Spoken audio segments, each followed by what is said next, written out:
మీరెక్కడైనా చూడుండ్రి ఊర్ల పక్క పంట ఏదన్నా నది వారుతుందంటే ఆ ఊరు మొత్తం ఆ నది మీదనే ఆధారపడుతుంది. తాగే నీళ్ల కాంచి సాగునీళ్ల దాకా అన్ని అవసరాలు ఆ నది మీదనే ఎల్లదీస్తది. అగో గిట్లనే గా శ్రీకాకుళం జిల్లాకు నాగావళి నది గుండెకాయ లాంటిది. కానీ నిన్నయాల గా నీళ్లు ముట్టుకుందామంటేనే బుగులు పడుతున్నారట జనాలు.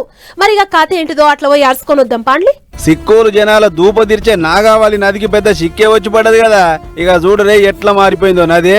అంత కర్రెగా పొగసూరినట్లయి నీళ్ళన్నీ బూడిది. అయినా శ్రీకాకుళం పట్నం ఎంత పెద్దది ఏం కథ. దినం మస్తు చెత్త జమైతుంది.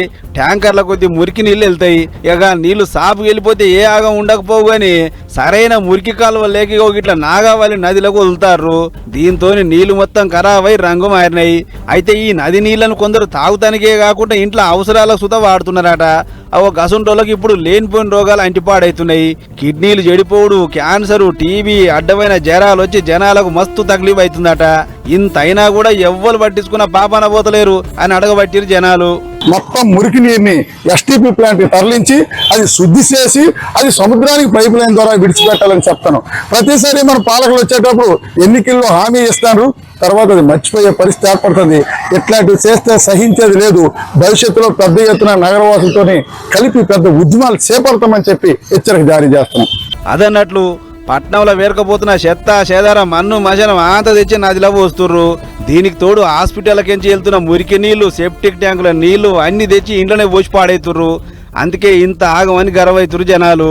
పెద్ద ముచ్చట ఏంటంటే కలెక్టరేట్ కాడ 30 కోట్ల రూపాయలు ఖర్చు పెట్టి మురికి నీళ్లను శుభ్రం చేసే ప్లాంట్ కట్టే ఇక మధ్య చేసిరాట. కానీ దాని పనులు ముంగడ పడక ఏడేసిన గొంగడ ఆయనే ఉంది. ఇటు చూస్తేనేమో రోజు రోజుకు నది తమాం ఖరాబ్ అవుతుంది. ఇప్పటికన్నా అధికారులు గట్టిగా నదులు పెట్టి నదిని కాపాడితేనే లెక్క. లేకుంటే ముంగడ తాగే నీళ్లకు శ్రీకాకుళం అరిగోసలు పడుతుంది అని చెప్పుకొస్తున్నారు అక్కడి జనాలు. చూడాలి మరిగా ఈ ముచ్చట చూసిన అధికారులు నిద్రలకించి లేస్తారో లేదో.